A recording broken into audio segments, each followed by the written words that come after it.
Alors, ben, c'est une vieille histoire, comme je vous l'ai dit. En fait, je devais avoir quoi, 16-17 ans quand j'étais au baccalauréat philo, puisque je suis française, effectivement. Et donc, on avait un professeur de philo qui était assez passionné de Freud. Et donc, c'est comme ça que j'ai découvert Freud à cette époque-là. Et donc, comme c'était ma dernière année aussi de secondaire, j'ai décidé après de faire la philo, en fait. Ça, c'était mon premier choix. Et puis très rapidement, je me suis rendu compte, après un an, que si je faisais la philo, ça serait compliqué de faire de la clinique, puisque l'idée, c'était quand même de continuer vers déjà peut-être vers la psychanalyse. Je n'avais pas vraiment cette idée-là précise, mais enfin, en tout cas, ça me parlait bien. Et donc, j'ai bifurqué vers la psycho. Et puis, j'ai très rapidement travaillé à l'hôpital psychiatrique en France, hein, donc avant d'arriver en Belgique. Et là, j'ai commencé une première analyse, donc j'étais vraiment toute jeune à ce moment-là. J'avais 20 ans. Donc, et donc, de là, voilà, je suis arrivée en Belgique et j'ai fait ma formation. Alors, c'est peut-être intéressant de savoir que ma première analyse, c'était une analyse lacanienne, dans le fond, parce que, bon, je ne savais pas très bien la différence. Et puis, quand je suis arrivée en Belgique, j'ai fait le tour à la société. Et voilà, je me suis installée à la société. J'ai été acceptée assez rapidement et j'avais déjà fait une analyse, donc j'ai refait une analyse qu'on appelait à l'époque didactique. Et, et je suis arrivée à la société en 76, oui c'est ça, en 1976. Donc c'est un long parcours hein, jusqu'à maintenant. Il y avait quelque chose sur le fonctionnement psychique, sur une découverte du psychisme qui m'intéressait, qui était vraiment... je sentais, à l'époque, c'était vraiment très intuitif, mais qu'il y avait là quelque chose à creuser. Et quand j'ai commencé à travailler à l'hôpital, alors ça m'a confirmé dans cette idée que j'avais sentie, je vais dire, qu'il y avait au niveau du fonctionnement psychique quelque chose que Freud apportait, que peu de théories autres apportaient, en tout cas. Et puis j'ai commencé mon analyse personnelle, donc aussi là je me suis rendu compte de pas mal de choses. Et alors comme je travaillais, finalement ça oriente quand même aussi beaucoup le parcours, puisque comme j'ai travaillé d'emblée en psychiatrie, ce qui était quand même pas si fréquent pour une psychologue à l'époque, mais j'ai continué à travailler en psychiatrie et c'est dans ce sens-là que je me suis quand même intéressée aux pathologies plus lourdes, je vais dire, dès le départ. Et puis après, ce qu'on appelle les cas difficiles, plutôt que... Donc, et au niveau clinique, même si c'était en psychiatrie, je trouvais que la pensée psychanalytique apportait beaucoup. Même si je ne faisais pas de psychanalyse, mais au niveau de l'écoute, de la compréhension, de l'ouverture, c'était quand même quelque chose qui m'apportait déjà à cette époque-là beaucoup.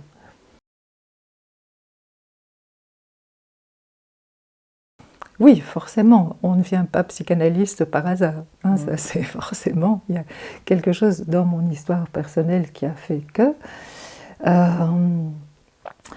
alors, bon, je pourrais dire que j'ai une famille compliquée, et pour s'y retrouver, pour s'y repérer, et que j'ai très vite eu envie de comprendre comment ça s'organisait, et de comprendre aussi comment je dirais, comment la famille s'est composée de cette façon bizarre. Donc comme je le disais, j'ai travaillé en psychiatrie quand même pendant presque 30 ans, à la fois à l'hôpital dans un premier temps jusque quand même des années 80, puis en centre de santé mentale. Et donc j'ai forcément toujours rencontré à cette époque-là des patients assez difficiles.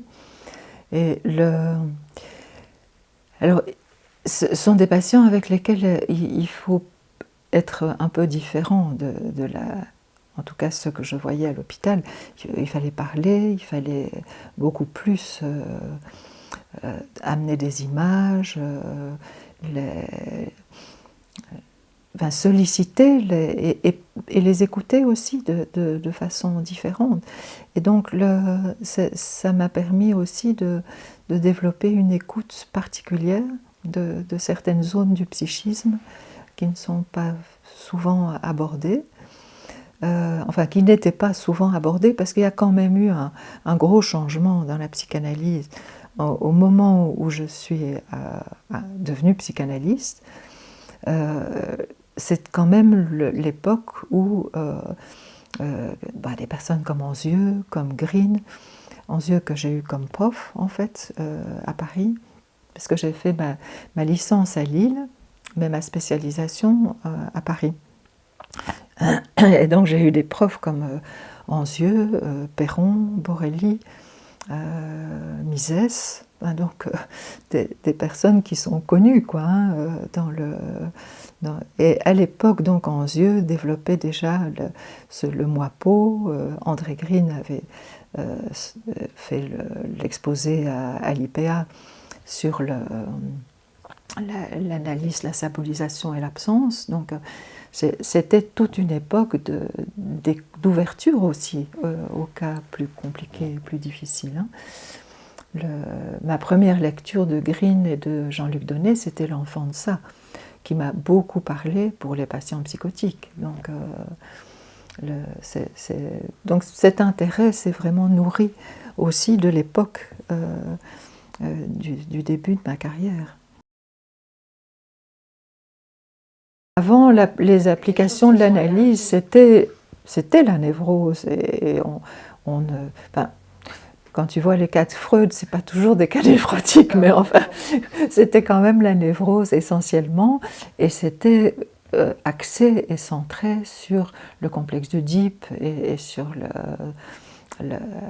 tout ce qui était côté névrotique de la personnalité. Or, à partir de ces années-là, ça a été beaucoup plus une écoute de la relation d'objet, des difficultés précoces qu'avaient les personnes. Donc ça a beaucoup changé l'écoute à ce niveau-là. Alors, tu me demandais... Donc j'ai fait aussi du groupe analytique, pas du psychodrame, mais du groupe analytique, ce qui est aussi une manière d'aborder les patients autrement. Pour des patients qui ont du mal à s'exprimer, le groupe peut être un support. Il y a des personnes qui n'aiment pas le groupe, mais le groupe peut être un support de voir que ils ne sont pas tout seuls à partager leurs difficultés. J'ai aussi animé un groupe à l'hôpital avec les patients et une infirmière, qui était très intéressant, qui était un groupe, bon, je ne sais pas si on pourrait encore faire ça maintenant, mais c'était un groupe qui servait à la fois pendant l'hospitalisation et de transition par rapport à la sortie. Donc les patients pouvaient revenir dans ce groupe pendant un certain temps après leur sortie, ce qui leur permettait de revenir toutes les semaines à l'hôpital pendant un certain temps, en tout cas ceux qui pouvaient le faire. Et c'était aussi une période, une transition. Et ils pouvaient aussi montrer aux autres patients que voilà, il y avait moyen de ressortir et de reprendre sa vie. Et c'était aussi un encouragement pour les patients hospitalisés. Mais je crois que ça permet alors à des patients qui ont du mal à s'exprimer et à avoir les mots. Le psychodrame, c'est aussi la mise en scène qui permet aussi d'exprimer des choses. Ça permet à des patients qui ont des difficultés à se représenter et au niveau de la symbolisation, par exemple, de s'appuyer sur les possibilités des autres patients et de se comparer. Donc ça ouvre des horizons psychiques à des patients qui ont du mal à se sentir et à ressentir leurs émotions, des choses comme ça, tu vois. Donc voir les autres patients exprimer des émotions, ceux qui le peuvent, voir les autres patients parler de leurs fantasmes quand c'est possible, tout ça, ça amène du tissu psychique, je dirais, qui leur permet d'étoffer le leur. Ça m'attirait, mais en fait, une fois que tu es sur une voie, je crois qu'il y a quelque chose là qui s'y passe. Par contre, j'ai fait l'observation du bébé. Donc ça m'a beaucoup apporté. J'ai fait l'observation du bébé pendant 2 ans, à cette époque-là. Et ça m'a énormément apporté pour le regard de voir l'enfant dans le bébé ou l'enfant dans l'adulte, en fait. Donc ça m'a beaucoup apporté, et ça, je crois que c'est quand même une expérience qu'on peut recommander quand on en a l'occasion, parce que c'est très prenant, mais ça apporte énormément. Donc avec le système des Storbik, hein, donc l'observation à la maison avec la maman et le bébé, puis le partage en groupe, les notes, enfin tout le processus, ça apporte vraiment beaucoup. Dans la formation adulte aussi, ça je trouve que c'est très important quand on peut le faire.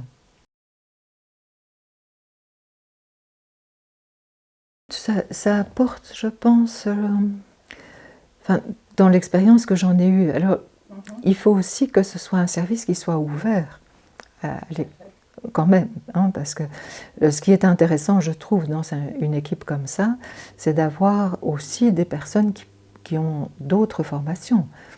Par exemple, dans le service où je travaillais, il y avait des personnes qui avaient une formation systémique. Donc on pouvait aussi échanger sur le plan systémique et sur le plan psychanalytique. Aussi, un des psychiatres qui travaillait avec nous était quelqu'un qui était très bien formé au niveau de la médication, et donc de l'aspect plutôt biologique de la psychiatrie.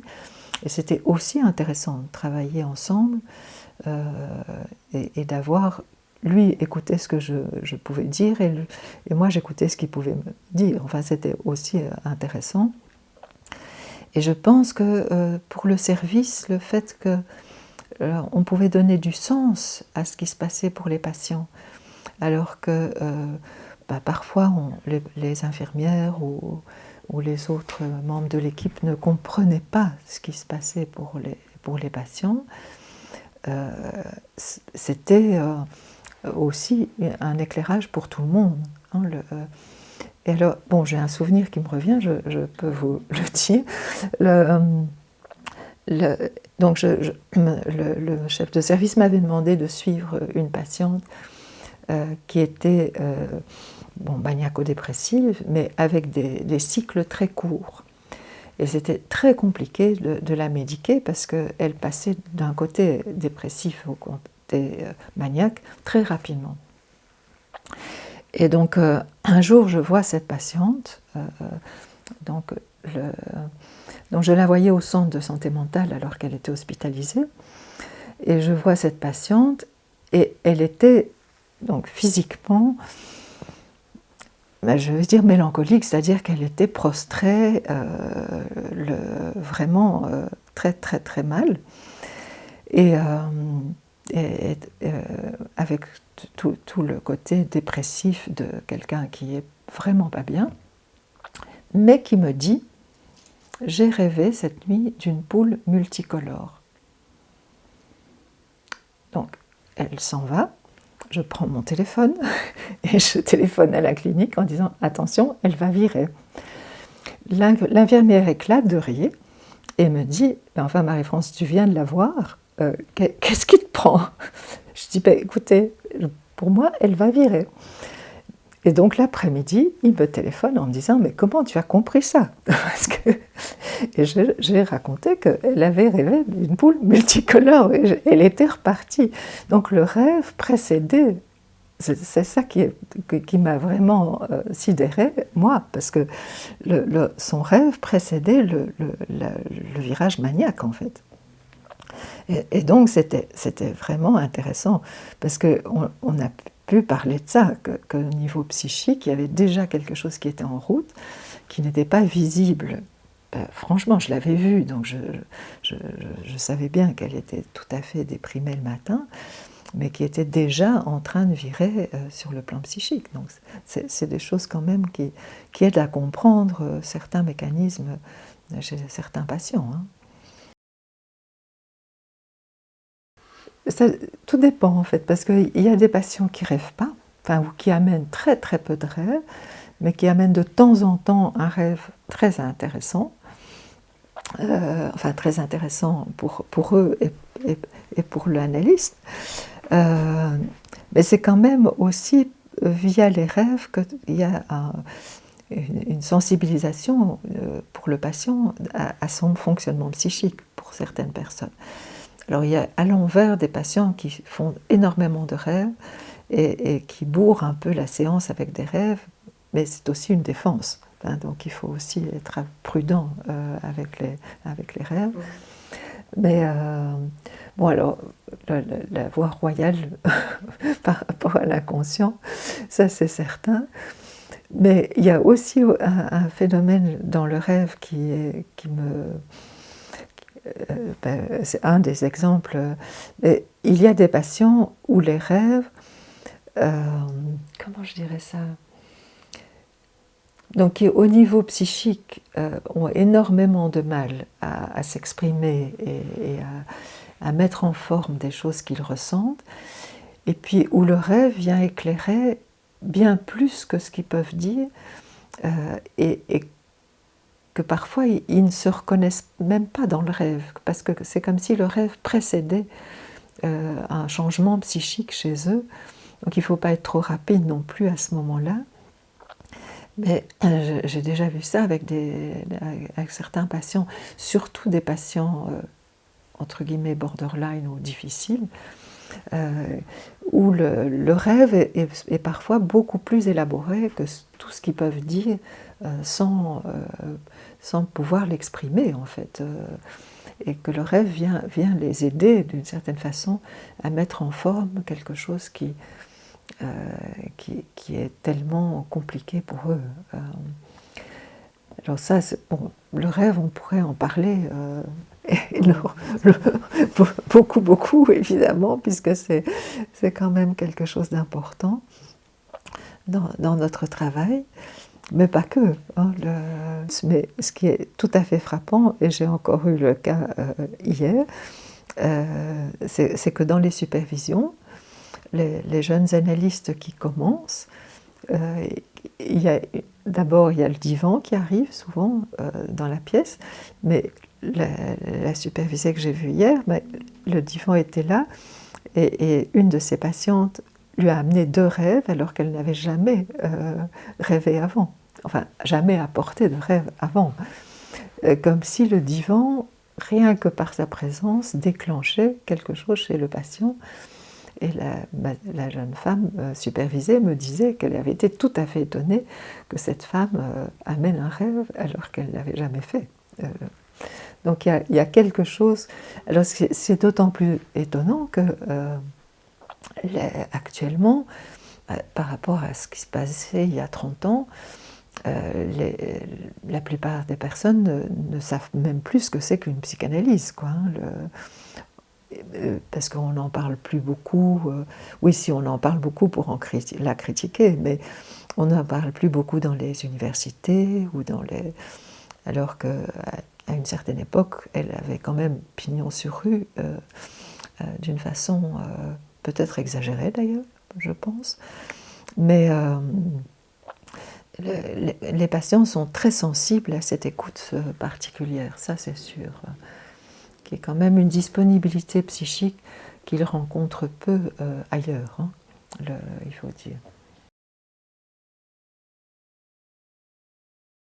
Pour moi, l'écoute analytique, c'est tout un ensemble. Alors c'est difficile d'en parler parce que c'est tout un ensemble. Mais il y a d'abord cette façon d'accueillir la personne psychiquement, de rester silencieux mais en même temps très présent, parce que c'est pas un silence d'absence, c'est enfin de vide en tout cas, c'est un silence très très présent.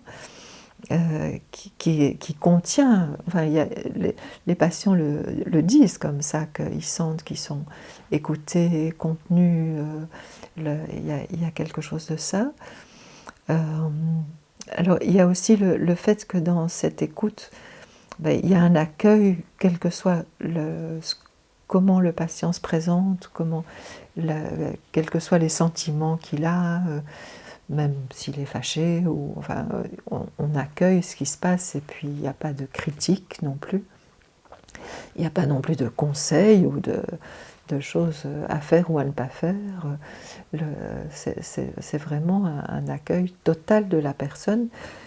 Et je crois que c'est quand même une occasion unique pour les patients de pouvoir se déposer quelque part. Ça, c'est très important au début.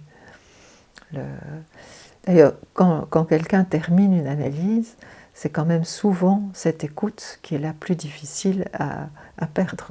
Hein, les gens qui terminent le disent, mais c'est cet espace où je peux dire tout ce qui me vient et tout ce qui me vient en tête et où je sais que ça va être accueilli et ça va me manquer. Hein, ça, c'est quand même très souvent ce que les patients disent.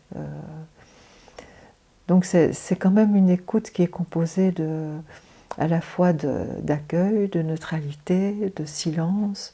Enfin, quand je dis silence, ça ne veut pas dire qu'on ne dit rien, hein, mais un recul, quelque chose qui permet le déploiement de la parole en tout cas. Quels que soient les sentiments, quelles que soient les idées qui viennent en tête, il n'y a pas de jugement. C'est pas bien ou mal. De toute façon, on pense et il n'y a pas de bien ou mal dans les fantasmes. Hein.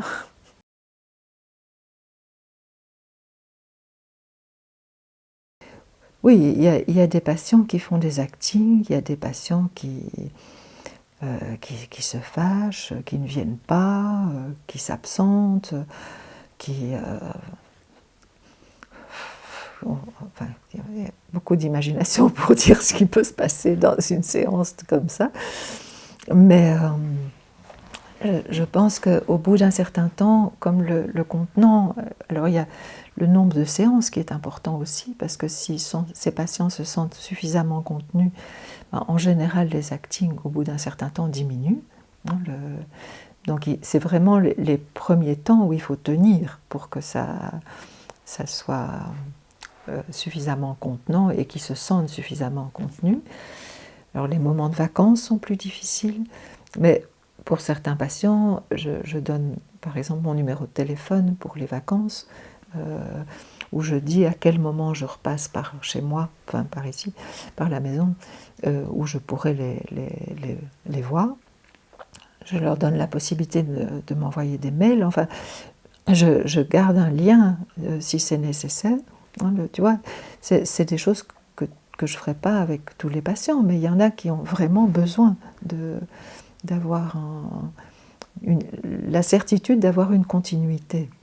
Parce que c'est quand même ça, la crainte qui n'est pas que l'absence soit plutôt un vide et qu'il n'y ait plus personne. Hein, c'est un peu ça la difficulté.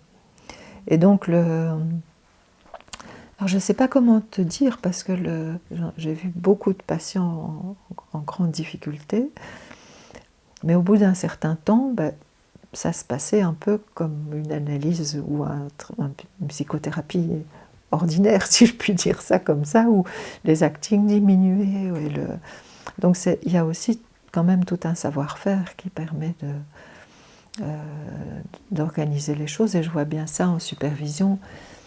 Quand une jeune collègue arrive avec un cas difficile, ben, souvent elle me dit ben, c'est bizarre, maintenant il n'y a plus y a plus de problème d'acting et de choses comme ça. Mais oui, parce qu'elle a mis en place quelque chose de psychique qui contenait plus, et aussi intervenir au bon niveau. Parce que si on intervient à un niveau où le patient ne se sent pas compris, ben, forcément, ça ne marche pas. Si on intervient à un niveau plus névrotique, par exemple, parce qu'on comprend les choses d'une certaine façon, mais que ce n'est pas du tout là où le patient se trouve, alors il ne se sent pas du tout entendu dans sa souffrance.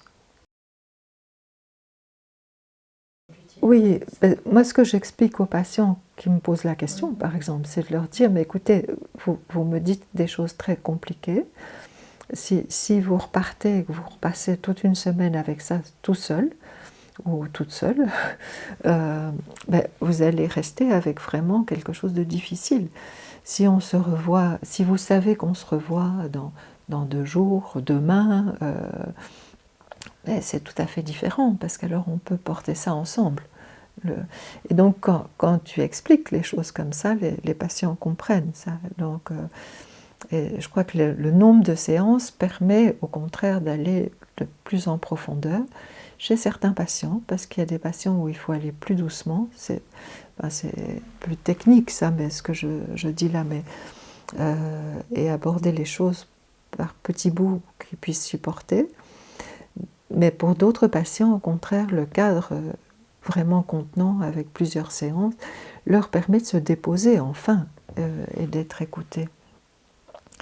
Donc le nombre de séances permet d'aller plus en profondeur, en tout cas la plupart du temps. De la même façon que le divan permet de se déposer autrement que quand on est en face à face. Mais pour certains patients, c'est mieux le face à face, parce que il y a une grande crainte d'être dans une position trop passive, ou de se laisser aller, parce qu'ils ont très très peur de l'intrusion, par exemple. Donc, oui, je pense que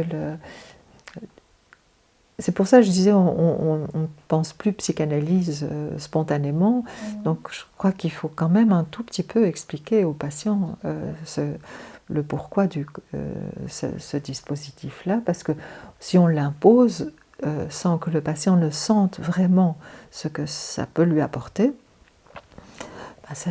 on va se heurter à un mur et ça ne va pas aller, quoi. Parce que ça c'est souvent moi personnellement je préfère alors il y a des personnes qui viennent demander une analyse, c'est de plus en plus rare quand même, mais il y a des personnes qui viennent demander une analyse, c'est pas forcément une indication d'ailleurs d'analyse, il faut pas se tromper, mais je préfère souvent faire des entretiens pendant un certain temps, que le patient sente vraiment ce que ça peut lui apporter avant de passer sur le divan. Je fais quand même pas mal de supervision d'équipe, et souvent dans des cadres, donc je ne vais pas citer l'endroit, mais dans un cadre de service fermé, j'ai fait une supervision d'équipe pendant plusieurs années, et ça c'était vraiment très très intéressant, parce que c'est pas du tout une équipe avec une écoute psychanalytique, mais quand même il m'avait demandé une supervision parce qu'il n'en sortait pas avec certains patients, et ça permet la discussion avec toute l'équipe permettait quand même de mettre du sens dans ce qui se passait pour les patients, et donc ça les aidait aussi à contenir les patients. C'était une équipe où il y avait, quand je suis arrivée, énormément d'acting très violent, à la fois sur les infirmières et à la fois sur le matériel, donc patients qui avaient mis le feu par exemple. Et après un an de supervision, il n'y avait plus d'acting. Donc c'est quand même intéressant pour les équipes de se rendre compte qu'en pensant les patients, hein, c'est parce que c'était ça qu'on faisait dans les supervisions, en pensant les patients, il y avait quelque chose qui s'apaisait dans toute l'équipe et dans les patients. Donc, ça, je crois que c'est une découverte aussi pour les personnes qui n'ont pas du tout une écoute psychanalytique, de voir que ça peut amener pour l'équipe.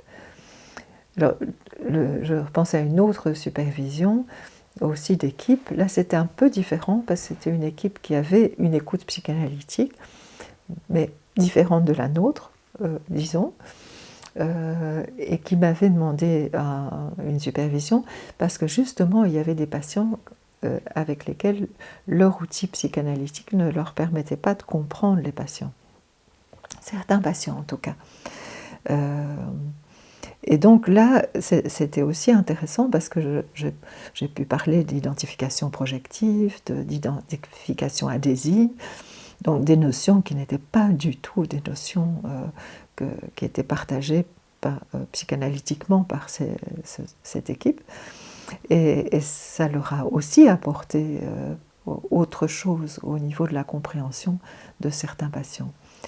Donc là, c'est intéressant parce que c'est une équipe avec une écoute psychanalytique, mais un peu différente.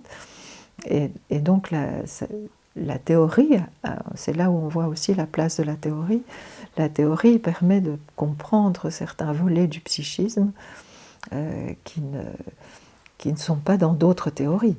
Donc, d'où l'importance d'avoir quand même un arsenal théorique varié, et pas seulement Freud ou pas seulement Mélanie Klein, pas seulement Winnicott, mais avoir une écoute avec tous les registres. Parce que finalement, comment je vais dire ça simplement, chaque analyste, je parle des grands analystes, les grands théoriciens, que ce soit Freud, Lacan, Mélanie Klein, Winnicott, à part Freud qui a vraiment une vue d'ensemble, mais bon, voilà, qui est d'une certaine époque, chacun a creusé un créneau psychique, a creusé une théorie sur un des versants du psychisme.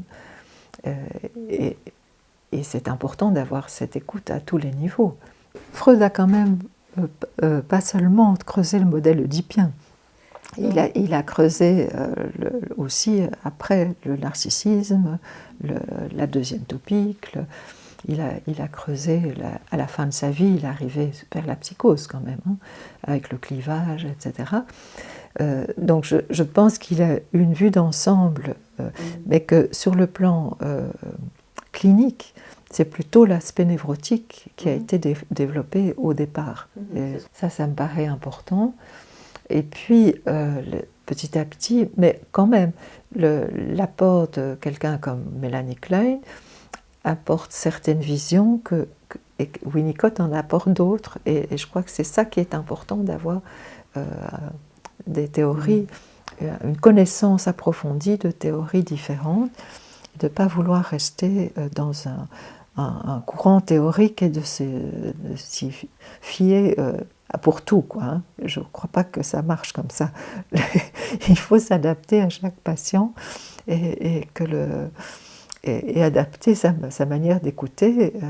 On ne pense pas on n'écoute pas avec la théorie, évidemment, mais on a quand même un sous-bassement théorique qui est là derrière et qui nous permet d'écouter aussi. On ne va pas se dire, tiens, on va faire une intervention kleinienne, ça n'a pas de sens de dire des choses comme ça. Mais on a forcément une écoute avec Olagnier parlait de théorisation flottante. On a quelque chose en arrière-fond qui nous permet d'entendre aussi des choses qu'on n'entend pas sans cette théorie. Je pense que ça, c'est quand même très très important de pouvoir accueillir les patients et les écouter là où ils sont, en fait. Là où ils sont, et pas vouloir les emmener là où ils n'ont pas forcément envie d'aller. Donc il y a des patients qui arrivent, et je pense à quelqu'un que j'ai vu il y a quelques années, et qui me disait, bon, moi je veux faire quelque chose qui va vite, parce que je ne suis pas bien, donc il faut quelque chose qui aille vite. Bon, je dois dire que quelque chose qui va vite, ça ne marche pas comme ça. Donc, mais il faut le temps que la patience ou le patient s'en rende compte que ça ne marche pas comme ça. Et puis après plusieurs mois, elle me dit, bon, alors je ne sais pas pour combien d'années j'en ai encore ici, mais je me rends compte que ça ne va pas être si simple. Donc voilà, je crois qu'il y a quand même quelque chose où j'ai accueilli son « il faut que ça aille vite », comme j'ai pu, si je peux dire. Et puis petit à petit, elle s'est quand même rendue compte, c'était une femme, que il y avait quand même des soucis à des niveaux auxquels elle ne s'y attendait pas. Parce que pour elle, la difficulté était immédiate. C'était quelque chose qui était lié à un événement de vie. Il fallait régler ça tout de suite, et puis après, ça irait. Ben non. Si l'événement de vie avait fait qu'elle était à ce point mal, c'est parce que ça avait réveillé plein d'autres choses de son histoire, en fait. Et donc, c'est toujours un peu comme ça que ça se passe, évidemment. Et donc, le temps qu'elle s'en rende compte, qu'elle l'accepte, parce qu'il faut encore que la patiente ou le patient accepte de regarder ce qu'ils ont vécu, parce que finalement, ça amène aussi pas mal de souffrance, de retourner vers le passé, en tout cas pour beaucoup de gens. Et donc, il y a tout un travail à faire pour que la personne puisse supporter aussi de se retourner vers ce passé qui l'a fait souffrir, mais qui a mis tous les mécanismes de défense par rapport à ça en place.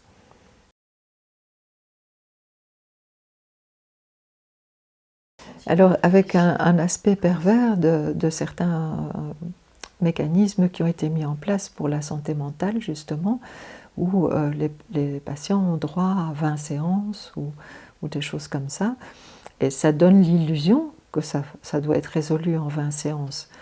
Mais rien n'est résolu en 20 séances, on peut juste colmater la brèche et encore.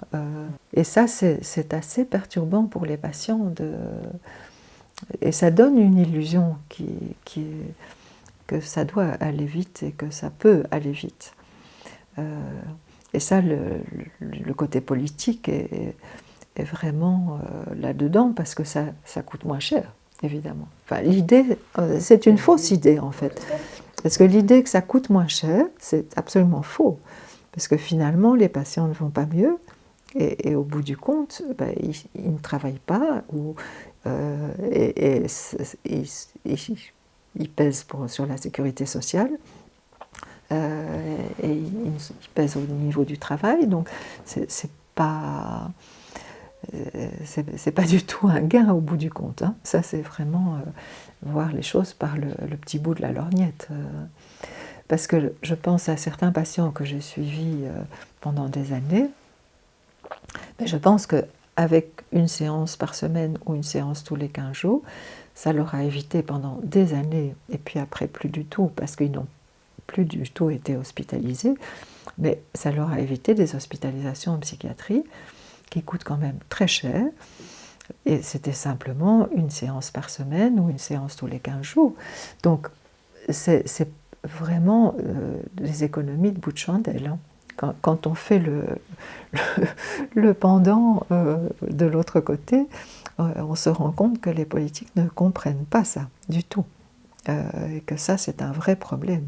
Et Dieu sait si on y a, on y a mis de l'énergie, mais bon, voilà, il y a une espèce de méconnaissance du psychisme, ça c'est déjà une chose, du côté des politiques, d'une méconnaissance du psychisme, mais peut-être aussi de pas envie de connaître, hein, parce que quand même, on se dit, je ne vais pas être méchante avec certains, mais il y en a certains qui ont l'air un peu obtus quand même.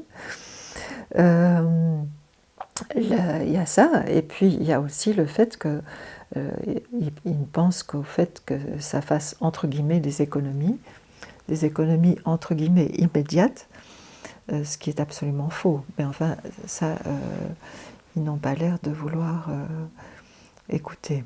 Le- donc, je ne sais pas ce qui pourrait permettre de... Alors, il y a eu toute une époque quand même où c'était pas comme ça, parce que la mise en place des centres de santé mentale à un moment donné, en Belgique, la mise en place de la sectorisation en France a permis quand même le développement d'endroits où les personnes pouvaient se faire soigner vraiment et avec un coût relativement minime, parce que finalement les centres de santé mentale ne coûtent pas si cher que ça, contrairement aux hospitalisations. Mais avec une... c'est vraiment battu en brèche actuellement. Hein, il y en a peu qui sont créés de nouveau, alors qu'il y a une demande énorme au niveau de la santé mentale. Alors tout le monde crie il faut développer des choses en santé mentale, mais il n'y a pas de sous. Donc il y a quelque chose qui tient pas la route. Hein. Oui, oui, là c'est clair. Bon, alors vous savez que j'ai fait beaucoup de formations, un peu à différents niveaux. Alors j'ai vraiment beaucoup aimé de faire la formation quand je travaillais encore à l'hôpital et en centre de santé mentale, parce que je voyais les stagiaires psychologues, les stagiaires du 3e cycle qui faisaient une formation à la psychothérapie, et aussi les jeunes psychiatres. Donc je faisais des supervisions avec eux. Donc ça, c'est vraiment les tout débuts. Et c'est un peu ça que je retrouve dans les séminaires du mercredi, puisque quand j'ai mis en place les séminaires du mercredi à la Société, c'est quand même avec cette idée qu'on s'adressait aux plus jeunes. Et il y a des plus jeunes qui viennent, donc ça c'est vraiment... tu étais là au dernier séminaire, tu as vu qu'il y avait des jeunes qui posaient des questions, et des questions intéressantes dans la salle, donc ça c'est un vrai plaisir, parce que je crois qu'il y a vraiment une demande, parce que ce qu'ils disent, les plus jeunes qui commencent à travailler, c'est qu'on ne leur a pas donné les outils pour comprendre les patients. Parce qu'on leur donne des outils qui sont finalement, pour les psychiatres, des outils médicamenteux, et pas beaucoup de réflexion sur le psychisme. Et les psychologues, de plus en plus, c'est du côté du comportementalisme, et donc ils arrivent avec les patients, et puis les patients, ça ne marche pas comme ça. Ils ne sont pas aussi dociles qu'on l'avait imaginé, ou alors on leur fait faire des choses, et puis ils ne comprennent pas à quoi ça sert. Donc, et après 20 séances, les patients ne sont toujours pas mieux. Donc, ils cherchent quand même. Il y a une vraie demande, je pense, du côté des jeunes pour la formation, pour peut-être pas forcément au départ la formation psychanalytique, mais avoir des outils pour penser les patients. Je crois que c'est vraiment ça qu'ils cherchent, ces outils pour penser les patients. Donc, je crois que l'analyse, enfin la théorie, l'écoute leur permet d'avoir ces outils au départ. Forcément, la souffrance des patients a un écho chez eux. On ne choisit pas ce métier, comme je le disais au début, par hasard. Donc on le choisit aussi parce qu'on a chacun son histoire et qu'on a envie de la comprendre aussi. Hein. Alors on peut s'en défendre, mais quand même, derrière ça, il y a quand même toujours cette envie de se comprendre d'abord et d'essayer de comprendre les patients. Et ça réveille, les patients réveillent des échos en soi et qu'il faut essayer de travailler sur soi-même pour avancer avec les patients. Donc ça, c'est quand même quelque chose d'important que les jeunes comprennent quand même assez vite, je pense. Et combien c'est important d'avoir fait un travail personnel pour aborder les patients et ne pas amener leurs propres problèmes dans les patients. C'est vraiment très très capital ça. J'ai fait la formation aussi à l'IFISAM pendant des années. Il y a la formation du GRCPA. Je crois qu'il y a quand même à rester très présent dans des formations en tant qu'analyste, dans des formations destinées à des jeunes qui débutent dans la profession, et parfois même adapter la formation, parce que je pense que les jeunes qui arrivent maintenant en formation ont beaucoup moins de base que ceux qui arrivaient il y a 20 ans ou il y a 30 ans. Donc ça aussi c'est un problème, parce qu'il faut aussi s'adapter au changement de la jeune génération, je dirais, qui a moins les outils, qu'on leur a moins fourni d'outils à l'université, en fait. Enfin, ça dépend un peu des universités, mais enfin quand même, il y a de moins en moins, je crois. Et en médecine, particulièrement en psychiatrie, ça peut être assez catastrophique. Hein, donc, parce que c'est vrai, ce que tu dis, les échelles, le DSM 4, 5 ou 6, je ne sais plus où ils en sont, mais ça rétrécit l'intérêt pour la psychiatrie par rapport à ce que c'était avec le développement de la pensée psychiatrique, même la finesse de la psychiatrie française, par exemple. Ça a complètement disparu, malheureusement.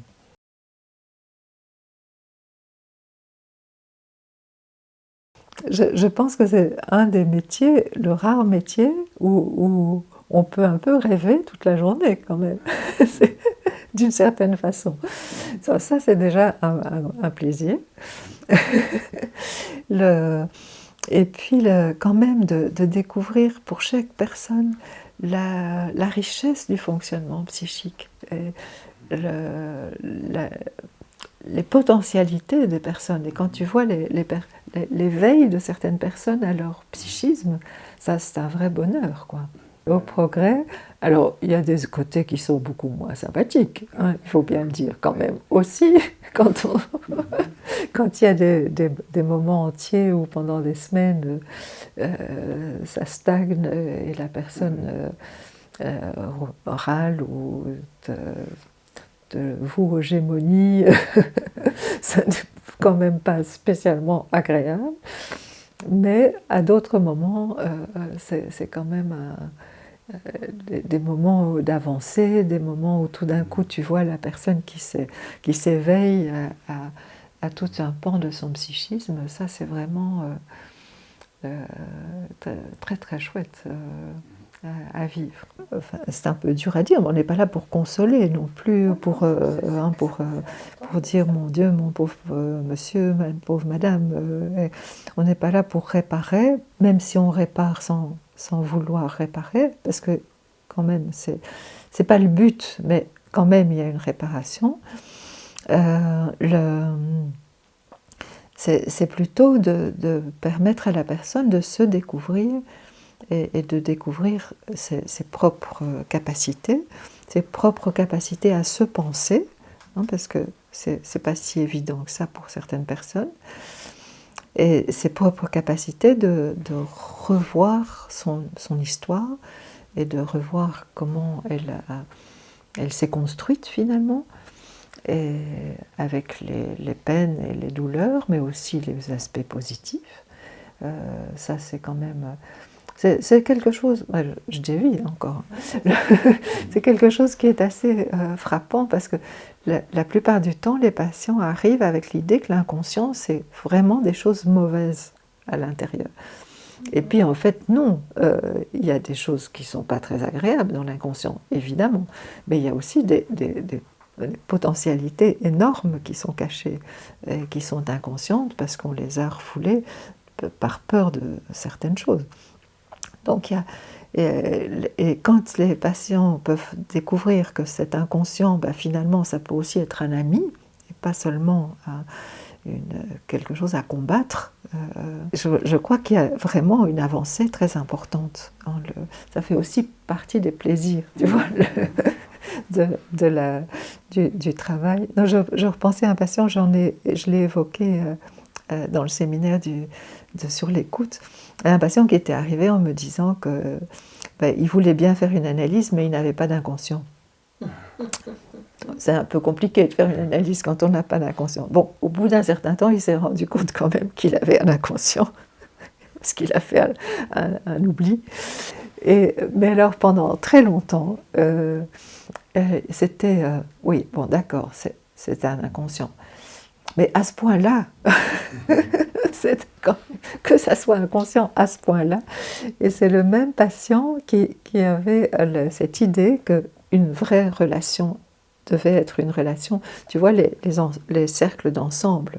Une bonne relation, c'était les deux cercles l'un sur l'autre, exactement les mêmes. Alors évidemment, c'est pas comme ça que ça marche dans la vie. Donc il a fallu apprendre à décoller un peu les cercles, à ce qui se touche, à ce qui se entrecroise, mais qui est aussi qu'à certains moments, ils ne soient pas du tout ensemble. Et alors, c'était aussi à ce moment-là, oui, mais on n'est pas pareil, mais à ce point-là, est-ce que c'est possible? Donc ça montre aussi, enfin bon, ça sont des images qui montrent aussi comment les patients voient les choses, et aussi comment ça peut se construire petit à petit, l'altérité en fait.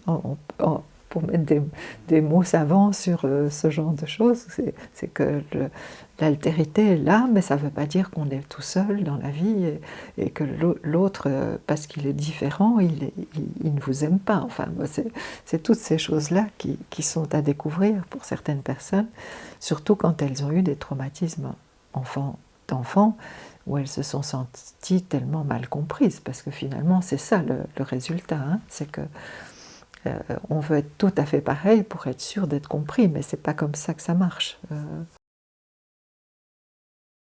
Ah oui, oui, oui, mais ça c'était justement après que j'ai terminé de travailler à l'hôpital.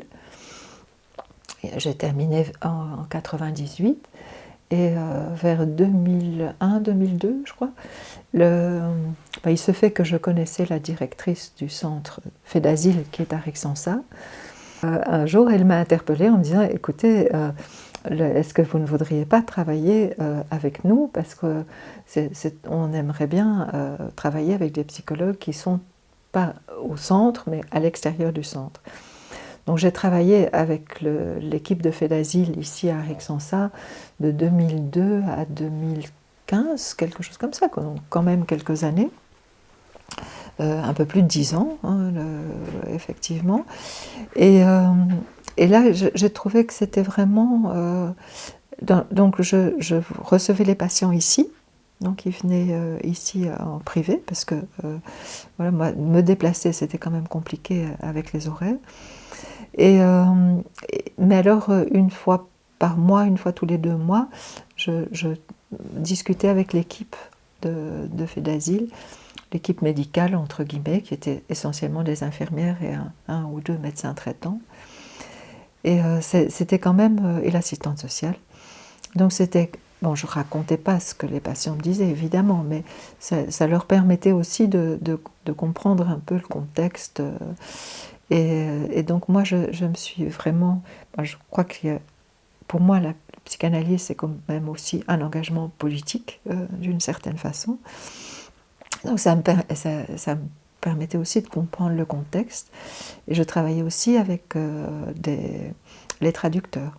Donc, ce qui permettait, bon, la plupart du temps, aux patients de parler leur langue, ce qui était aussi très important pour eux. Et donc j'ai appris à travailler avec des traducteurs, ce qui n'est pas très simple non plus, mais enfin c'est intéressant aussi, hein, de travailler comme ça. Alors malheureusement, c'est un travail pour les équipes sur place extrêmement dur. C'est quand même des patients qui ont subi de gros traumatismes. Et il y a beaucoup de turnover dans les équipes. Et donc chaque fois, j'ai eu la chance d'avoir le turnover, mais que quelqu'un reste de l'équipe précédente, donc qui faisait le relais pour que je puisse travailler avec les autres qui arrivaient. Et puis alors en 2015, il y a eu vraiment un afflux de réfugiés, 2015-2016, avec la Syrie en particulier. Et là, il y a eu un moment où toute l'équipe a changé en très peu de temps, et je n'avais plus aucun contact avec l'équipe. Et en plus de ça, le fait d'asile a diminué le nombre de séances que les patients pouvaient avoir, ce qui fait que c'était une fois par mois ou des choses comme ça, ce qui n'avait pas beaucoup de sens, parce que je les voyais quand même une fois par semaine. J'en voyais pas beaucoup à la fois, mais je les voyais une fois par semaine. Et donc à ce moment-là, j'ai arrêté de travailler avec eux. Bon, et j'ai pris un relais sur un engagement avec les réfugiés, mais autrement, plus privé, je dirais. Mais ça m'a beaucoup apporté pour la compréhension aussi des mécanismes de migration, de l'état catastrophique des pays dont ils venaient, et de comprendre aussi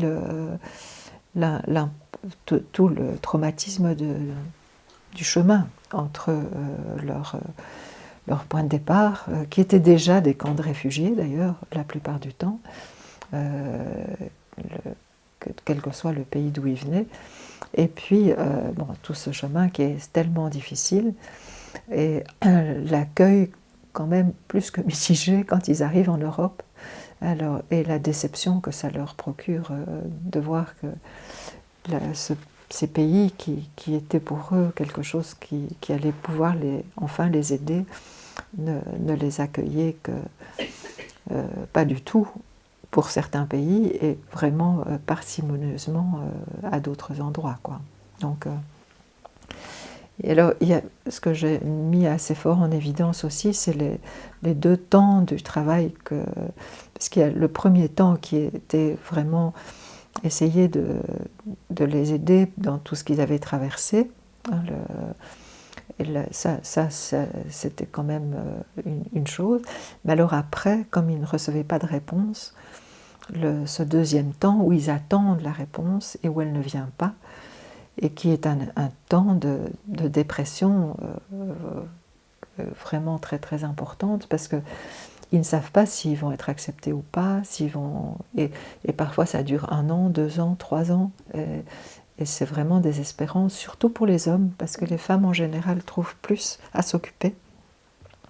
Mais les hommes se sentent complètement inutiles, et c'est vraiment très très compliqué pour eux. Les femmes peuvent s'occuper, soit elles arrivent avec leurs enfants, soit elles peuvent s'occuper dans la maison, tandis que les hommes, ils peuvent faire un peu de ménage, mais c'est pas vraiment des choses valorisantes, quoi, hein. Après, ils peuvent travailler, mais il faut qu'ils aient déjà un minimum de papier pour travailler. Donc ça, c'est... Et alors, il y avait une autre partie du travail qui était, alors là, très très dure. Ce sont les MENA, donc les mineurs non accompagnés, mais ici avec une spécificité qui est le fait que c'était les MENA enceintes, enceintes de viol, de mariage forcé, de choses assez terribles. Et donc avec aussi des enfants, tout en étant elles-mêmes des enfants, en allant à l'école, hein. Donc ce sont des situations très compliquées. Et là, finalement, ils ont engagé une psychologue sur place, parce que c'était quand même trop difficile. Et il y avait trop de demandes. Je ne pouvais pas absorber toutes les demandes, évidemment. Et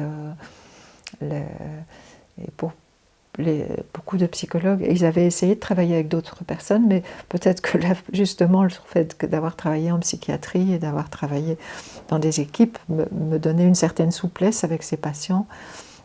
Je les accueillais comme ils arrivaient, quoi, hein. Je repense à une dame africaine qui s'asseyait sur le divan en tailleur avec son bébé au milieu de ses jambes. Et elle était très confortable sur le divan. Et bon, voilà, quoi, elle était très confortable sur le divan, c'était très bien. Donc, il fallait aussi avoir cette disponibilité. Voilà, c'est comme ça, c'est pas si grave que le divan ne soit pas utilisé comme il doit l'être, mais comme elle le souhaite, quoi, hein, Mais on revient au rêve, dans le fond, parce que cette jeune femme, elle était venue, donc elle avait quoi, 17 ans. Elle avait été mariée de force à un homme qui avait certainement 30 ans, si pas plus qu'elle. Et elle avait une petite fille. Et quand quand la petite fille a eu 2 ou 3 ans, elle a décidé de fuir parce qu'elle ne voulait pas que la petite fille soit excisée. Et quand elle est arrivée ici, en fait, elle était enceinte. Donc elle est arrivée ici en ayant traversé tout ce qu'elle a traversé avec une petite gamine qui avait 2 ans et demi, 3 ans, et enceinte d'un bébé, et elle a accouché prématurément à cause du trajet et tout ça. Et donc, et elle faisait des cauchemars toutes les nuits. Et alors son inquiétude, on revient aux rêves et à l'importance des rêves, c'était que les cauchemars allaient abîmer le bébé. Parce que si elle faisait des cauchemars, son bébé le sentirait et il ne serait pas bien. Et donc elle était dans un état d'angoisse terrible par rapport à son bébé, parce que ça allait abîmer son bébé. Donc l'importance des rêves aussi, mais dans cette culture-là, qui était quand même aussi un peu différente, un peu avec une pensée animique, que ça allait directement impacter son bébé. Elle n'avait pas tort que ces angoisses pouvaient impacter son bébé, mais peut-être pas directement les rêves. Et donc je l'ai vue pendant un certain temps, et donc les rêves se sont... elle a moins fait de cauchemars, elle a plutôt fait des... Et puis ce bébé était magnifique, et tout à fait calme et très très chouette. Et donc, et alors à un moment donné, parce qu'elle m'avait dit au départ que dans son pays, les marabouts, avec ces mauvais rêves qu'elle faisait, allaient lui mettre de l'eau sur la tête et que les rêves allaient partir. Je lui avais dit, moi je ne suis pas marabout, donc ça va être un peu compliqué, mais je peux faire comme on va essayer de trouver une solution, parce que voilà, moi je ne suis pas marabout. Et puis quand à un moment donné, elle m'a dit, ah mais vous n'êtes pas marabout, mais c'est comme si vous mettiez de l'eau dans ma bouche, et avec les mots que je dis, alors les rêves s'en vont. Donc c'était très juste en plus, qu'elle avait compris en fait le fait que de me raconter toutes ces choses qui lui faisaient peur faisait que ses cauchemars diminuaient, et que j'étais pas marabout, mais ça marchait quand même. Donc voilà, ils ont des expériences qui sont quand même très enrichissantes sur le plan du fonctionnement psychique, avec chaque manière de penser, et comment les patients peuvent s'approprier quand même un espace qu'on leur offre, qui pour moi est psychanalytique en fait. Mais aussi le fait que le psychisme, finalement, malgré les formes un peu différentes de départ, était quand même assez universel finalement, à condition qu'on accepte que c'est pas tout à fait pareil, mais que finalement les rêves ont un sens, quelle que soit la culture, peut-être pas tout à fait comme nous le donnons le sens, mais qui sont importants, et que le psychisme est important pour quelle que soit la culture. Donc ça, c'est vraiment aussi une découverte.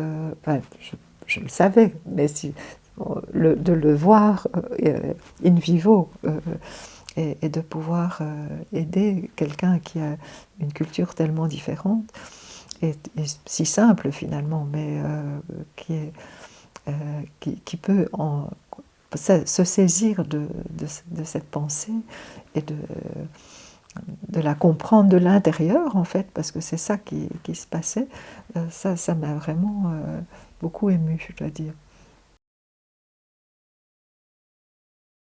C'est plutôt mon engagement au niveau international de l'IPA.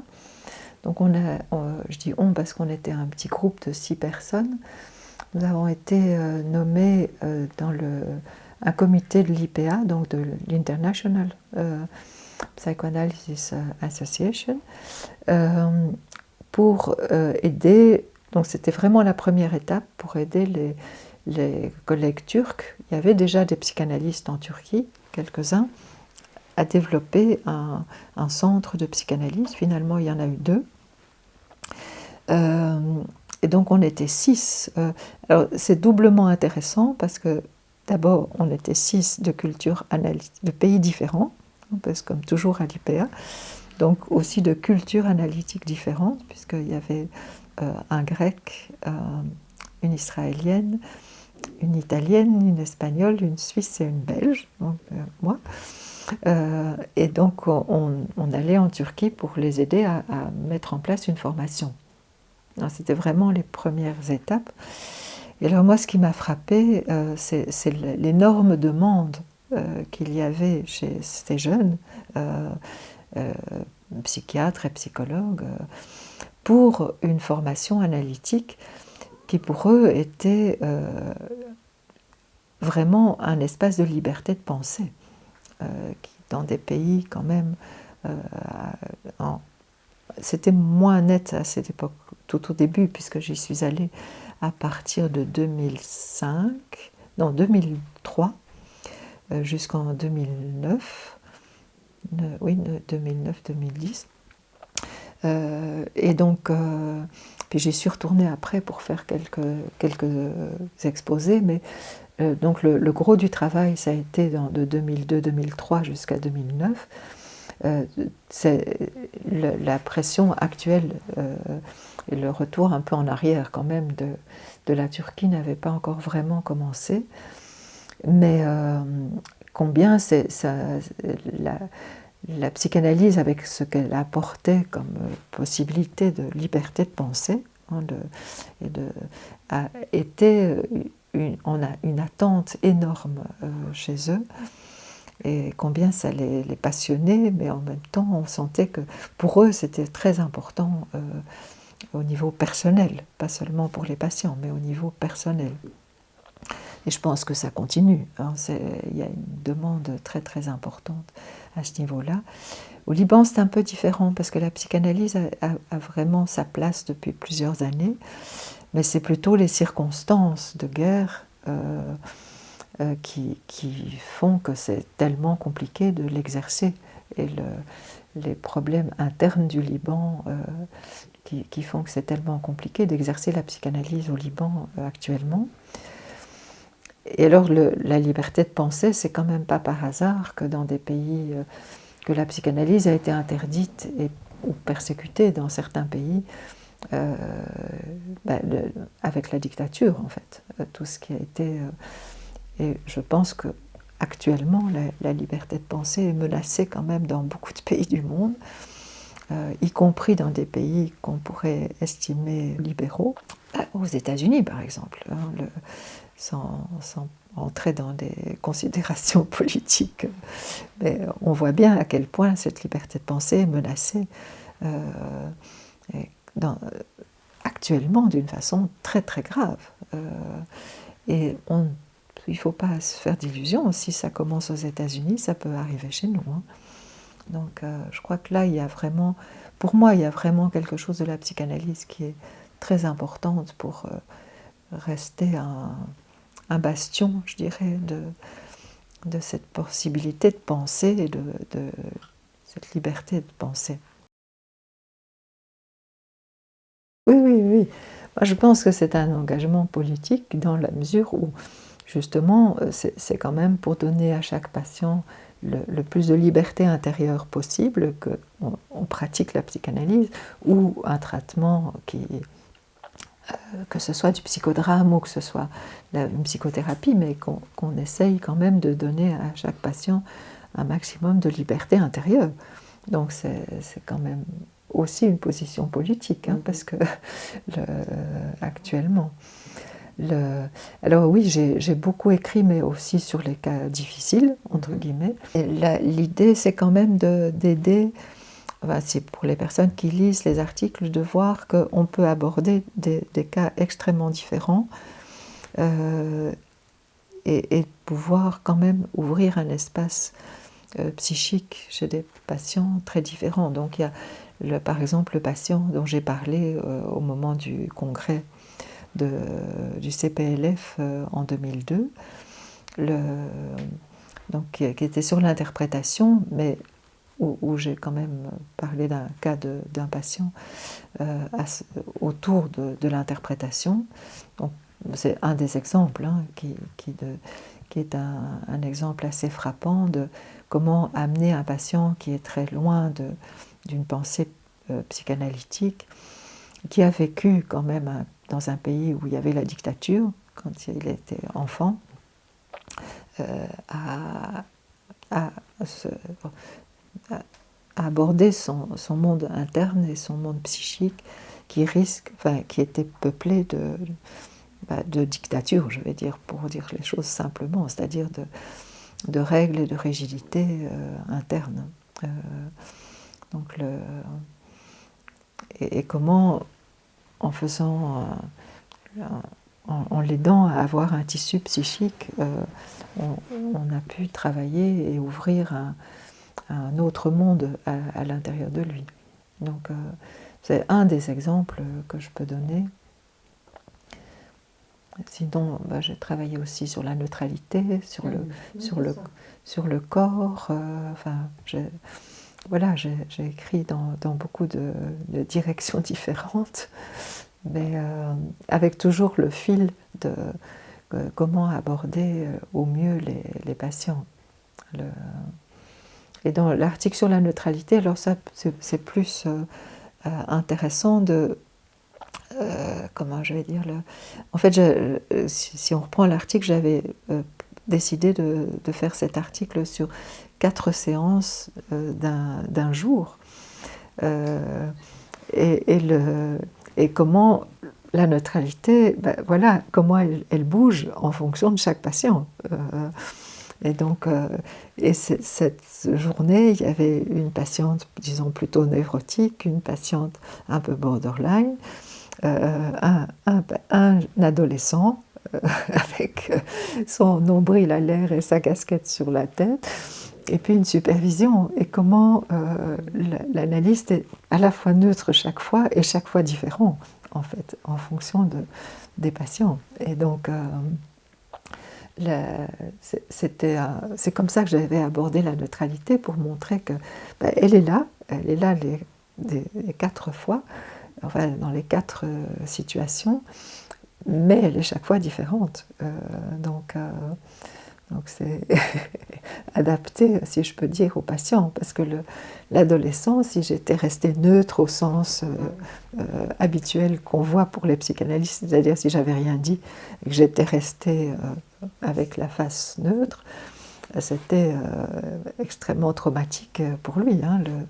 Bon, voilà, ça c'était cet article. Et comment on est à la fois pareil, parce que voilà, moi je suis toujours moi, mais comment je suis différente et adaptée à chaque patient, et même à la superviser, parce que là, c'était aussi une question de neutralité chez la supervisée, qui avait du mal par rapport aux vacances du patient, parce qu'elle n'aimait pas reconnaître sa dépendance. Donc, ce qu'on a travaillé ensemble, et puis qu'elle a pu reprendre avec le patient la fois suivante. Donc voilà, ça fait aussi du travail au niveau de la formation. Parce que je crois que chaque patient ressent, même s'il n'est pas du tout psy, c'est pas comment l'analyse l'a aidé, et puis peut aussi se transformer par rapport à ses enfants, à sa famille. Ça continue, quoi. C'est pas rare d'entendre quelqu'un dire je viens parce que j'ai pas envie de répéter ce que... si quelqu'un arrive déjà avec cette demande-là, c'est qu'il est déjà un peu loin, mais à un moment donné, c'est là.